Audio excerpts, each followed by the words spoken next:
Powered by the Montana Television Network. This is the 5:30 News on Q2, Montana's news leader.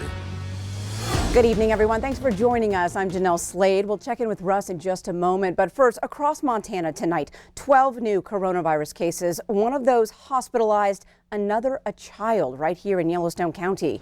This after Senate and White House negotiators reach a deal on a rescue package to inject nearly $2 trillion into the American economy. Well, tonight, Montana's 12 new confirmed cases of COVID-19 bring Montana's total to 65. 4 of those cases right here in Yellowstone County, moving the total to 12.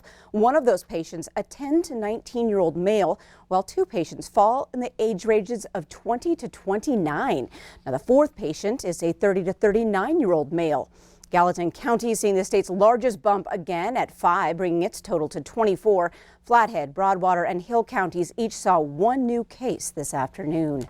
Now, health authorities do not say where, but for the first time, one of the new Montana victims is in the hospital tonight. Well, Montana's 2 U.S. senators say they will vote for the $2 trillion economic rescue package that's now before Congress. They say the massive bill is desperately needed to help Montana businesses, citizens, governments, and healthcare providers weather the coronavirus storm. Senator Tester, a Democrat, says he likes the fact that the bill now has increased aid for hospitals, state and local governments, and Native American tribes. He's disappointed, however, it still has what he calls a $500 billion slush fund to help selected businesses, but that it contains more controls on how that money is spent. Senator Daines, a Republican, says the bill is a bold bipartisan stroke to address a public health and economic crisis.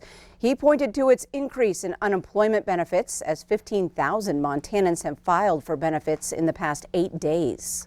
The economic crisis and the panic that we see going on right now is not going to end until the pandemic ends, until we feel safe from this horrible virus and disease.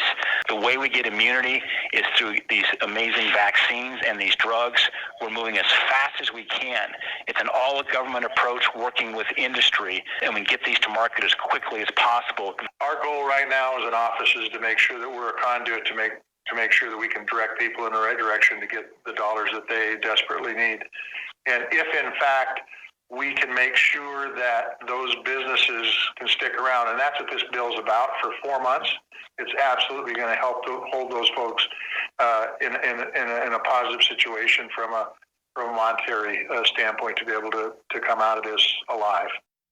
Now, Senator Daines says he expects the bill to be enacted in the next couple of days. Well, even though it is yet to be passed, the stimulus bill already seems to be pumping some optimism into financial markets.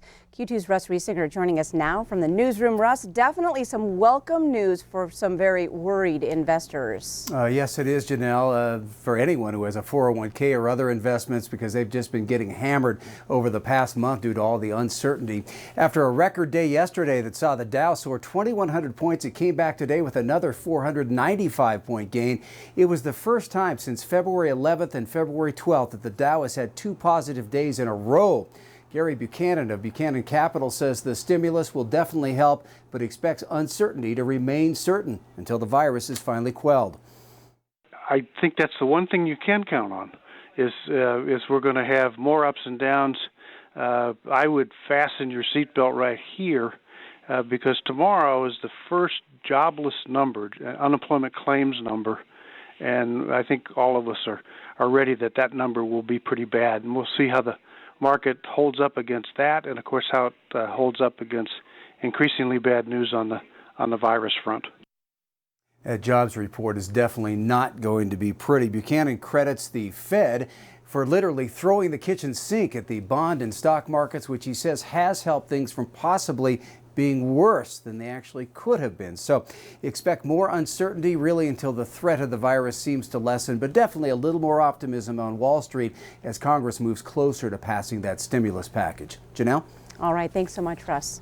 Well, small business owners in the Billings area were able to teleconference today with top regional officials from the Small Business Administration. The topic, new emergency loans to keep small businesses afloat as the coronavirus pandemic plays out. Q2's Jay Cohn joins us now with details on help that's on the way. Well, that's right. The stimulus package agreed to in Congress authorizes the SBA to issue what's called economic injury disaster loans, loans that would help keep small businesses in business. Now, keep in mind, this pot of money is the same money that the SBA uses to respond to natural disasters like floods and tornadoes. Daniel Nordberg, who is the Region 8 SBA director, told today's teleconference, this is the first time that Congress has authorized the use of this money to respond to a biological event.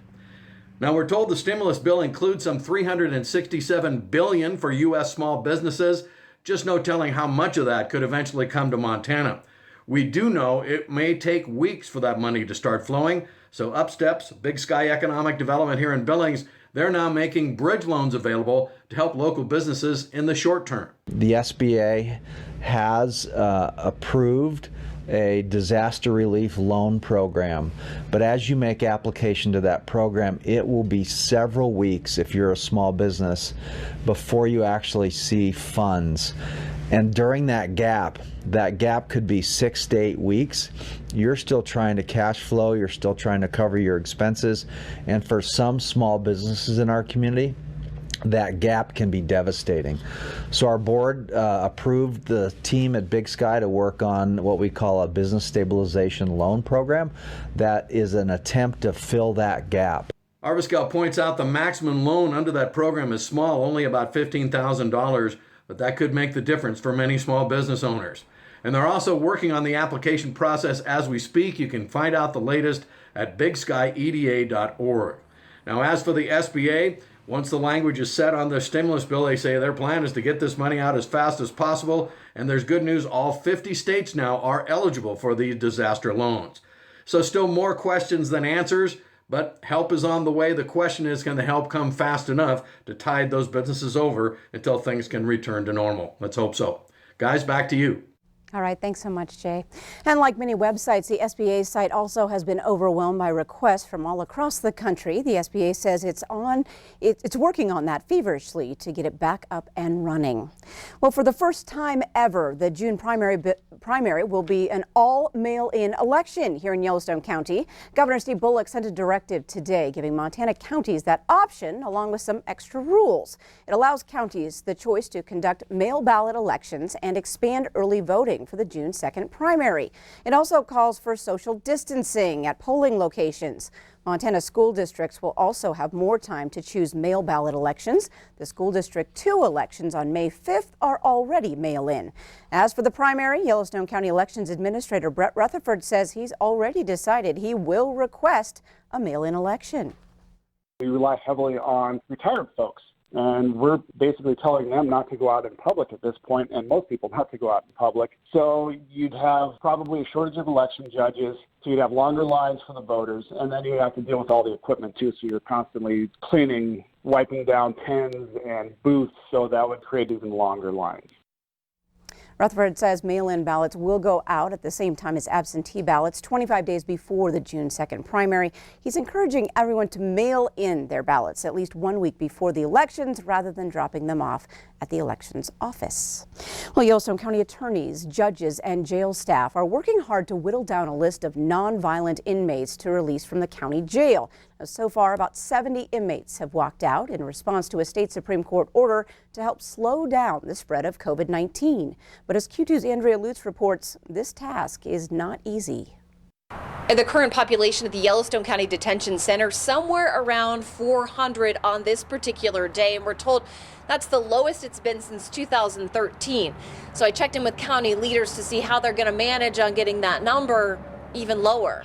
What our goal is to not stop the process completely. Our goal is to bring in individual cases more often because our dockets are lighter right now. Judge Mary Jane Knisley is comfortable talking to me through video chat because the majority of her work lately has been telehearings. A recent order from the Montana Supreme Court asked judges to review jail rosters and release without bond as many prisoners as they can in an effort to reduce the spread of coronavirus.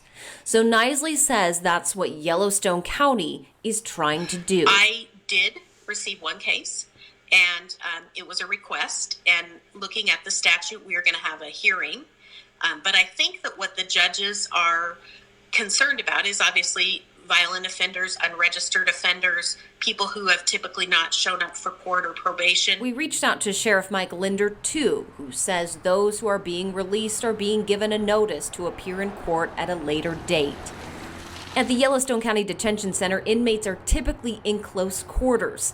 And while there are no confirmed cases of the virus here, Supreme Court Chief Justice Mike McGrath fears it's just a matter of time. I think that judges try very hard to impose a sentence or a bond thoughtfully to begin with. If we have additional resources to monitor people, as they've asked the county for, that might be useful, and I know the sheriff is working hard on that. Meanwhile, all Yellowstone County judges are changing the way they do business too because of the virus, moving civil cases, suspending jury trials, and only residing over essential criminal and abuse matters. In Billings, Andrea Lutz, MTN News. Thanks, Andrea. And Sheriff Linder also tells Andrea that while his agency doesn't determine who will be released, he says his staff will speak up if they feel someone on that list is a threat to public safety. Well, the Montana Supreme Court agrees that the rights of a man accused of sexually assaulting a Billings girl in 2007 were violated. A panel of 5 Supreme Court justices upheld a previous ruling that Chad Everett Meeks' right to a speedy trial was violated after his case was delayed 547 days. A judge earlier ruled that prosecutors were responsible for scheduling problems that delayed his trial and violated his Sixth Amendment right. Prosecutors claimed Meeks was responsible for not providing legal information. The Supreme Court sided with Meeks on 4 legal factors, including the reasons for and the length of the delay. According to Montana Department of Corrections records, Meeks is currently on probation in Washington State on interstate compact agreement. Well, tonight on the 9 o'clock, CW will bring you an extra half hour of local news. You can catch the MTN 9 o'clock news on the CW. That's 2.2 off air and 511 on Charter Cable. But first, on tonight's 5:30 news, how one business owner is making sure employees stay afloat during this challenging time. And in sports, we go back in time to 1998 to the last professional basketball team to call Billings home. Keep it here. And we started the day with rain and snow. It looks like we might end the day with rain and snow. As you can see, a heavier band of snow from around Roundup towards Ingomar, and that may not be the only area through the evening. You're watching MTN News with Jeanelle Slade and Russ Riesinger. Storm Tracker weather with Bob McGuire. And sports with Scott Green. This is the 5:30 news on Q2, Montana's news leader.